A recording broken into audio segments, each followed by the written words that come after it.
Hi, everybody. I'm Brittany Lewis, a breaking news reporter here at Forbes. Joining me now is Senator Marsha Blackburn. Senator, thank you so much for joining me. Good to join you. Thank you. We've had a busy week. 4 rounds of documents in relation to Jeffrey Epstein were unsealed over the past week, and they've revealed some high-profile names that were associated to the late sex offender. For you, what is the biggest revelation that came out of this document dump?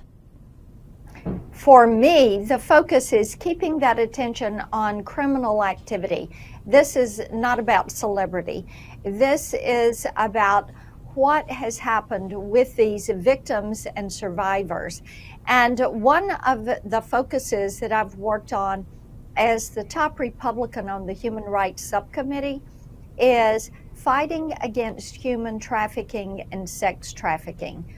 What we know is that Jeffrey Epstein built a global sex trafficking network. What we do not know is who all was affiliated or associated with him in this network. And we have, over the last few years, watched as human trafficking and sex trafficking has become a $150 billion a year business. This is something that is exploiting women and children. We need to break apart these rings, these sex trafficking and human trafficking rings.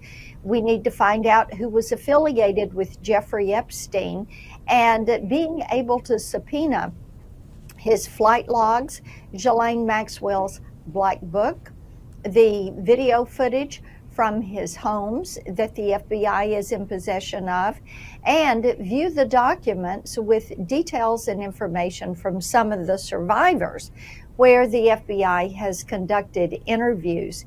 This will give us more information that we can work from to begin to break apart these rings.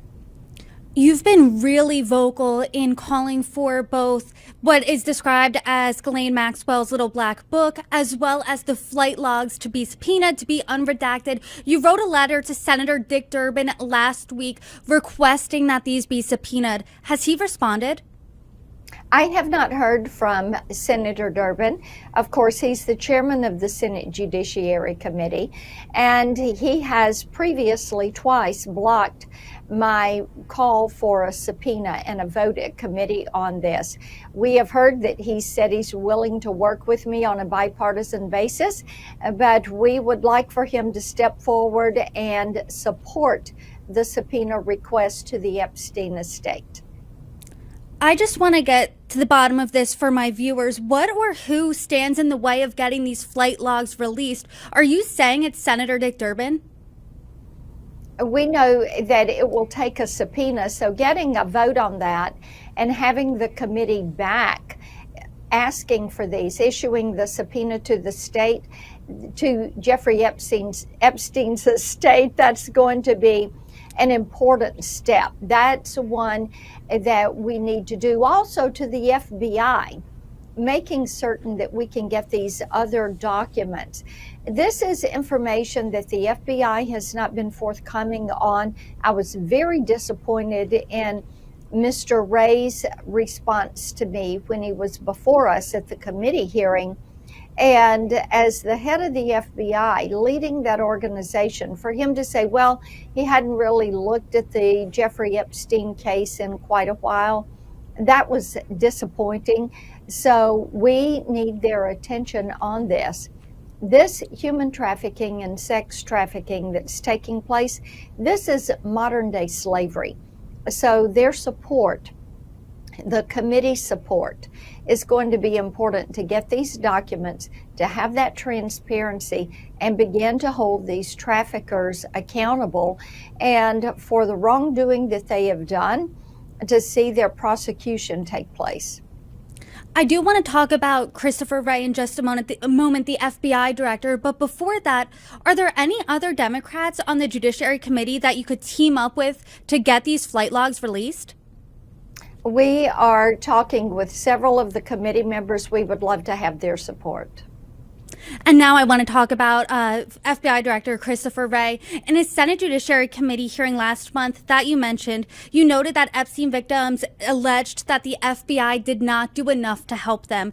You told FBI Director Christopher Wray that, quote, "You need to right that wrong and get to the bottom of the Epstein case." From then until now, has he or anyone in the FBI gotten back to you, given you an update, anything like that? No, it's been crickets. They've had absolutely nothing to say. They have sent nothing to our office. They have not reached out for any type of update. And of course, as the top Republican on the Human Rights Subcommittee, this is information that we need in order to begin this process of accountability. You know, the other thing too, it's important to understand how the sex trafficking rings are working and how they're managing to evade law enforcement. Getting more of this documentation would be helpful because it's up to us to put in place penalties and enforcements and to make certain that the law is being followed. What other evidence is there that you know of? You mentioned that the FBI could be in possession of some video. Do you know that for a fact? And what does that look like? Can you provide us any more details there? The video is video that shows the comings and goings from Epstein residences. Got it. Understood. And after you get the unredacted flight logs, let's say you do, can you lay out a timeline for us? What exactly does that look like? What we would like to do after we get these flight logs and have an idea of who all is involved in this, then it would be a matter of structuring hearings, subpoenaing individuals and structuring hearings so we can gather the information and find out who their associates and affiliates are. The human trafficking, sex trafficking rings are global enterprises. We know the cartels are involved in this. What we need to do is begin to break these apart so that these sex trafficking rings, human trafficking rings, are not able to operate on U.S. soil. And how exactly do you break them apart once you get this evidence? Enforcement of the law and putting in place penalties and enforcements. And you've been at the forefront of this conversation for a long time, calling for the release of these documents, of these flight logs. What do you think's missing from the national conversation? Awareness is something that we keep trying to build. And of course, January is Human Trafficking Awareness Month. So the more information that we can make certain that Tennesseans have, that other of our citizens have, the awareness of what is happening, how these rings are operating. It has been so surprising to so many people that I've talked with that there are so many sex trafficking and human trafficking rings. When you look at the growth in calls that are going into different law enforcement agencies for help. In Tennessee alone, in 2019, I think we had 60 calls. In 2021, 600. And last year, 700 calls for help that went in because of this explosion of human trafficking and sex trafficking that's taking place.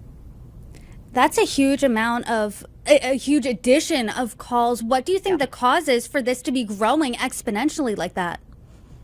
There are a couple of things that we see happening.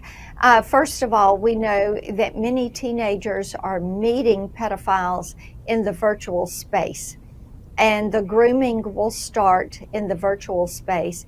And so you have these rings that are recruiting girls, grooming girls, and then pulling them, girls and boys, I will say, and then pulling them in to their orbit, and then pushing them into the human trafficking, sex trafficking business. TBI uses a stat that they've shared with us, and it is every 2 minutes a child is bought or sold for sex in this country.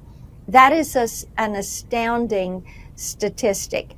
And people are using the virtual space because they have anonymity up to a point. That's why you've seen such an explosion in trafficking, in child sexual abuse material. And of course, we've had legislation that is moving forward. My Report Act recently passed. We have the CSAM bill that would deal with this child sexual abuse. We have the Earn It Act, different components that will tighten up the rules and regulations and help law enforcement track down these traffickers. Senator, before I let you go, I do want to get back to the Epstein documents really quickly. I know at the very top of our conversation, you said we shouldn't be focusing on the celebrity, those big names that have been released. As we know, Donald Trump is one of those names. You're supporting him for 2024. What do you make of him being one of those names? As I said, not everybody on the list is accused of wrongdoing. Not everyone on that list has witnessed crimes. You've got many names that came up through these documents. Some of these are people that just knew Jeffrey Epstein and then broke off a relationship with him. And in the Trump case, it was a plane putting down, I think, in Atlantic City, and Jeffrey Epstein said, well, we'll go to Trump's casino. And finally, how close are you to getting those flight logs released, or are you just waiting on Senator Durbin to get that subpoena? We have to have the subpoena. That is item number one. Senator Blackburn, I appreciate the conversation. Thank you for joining me. You got it.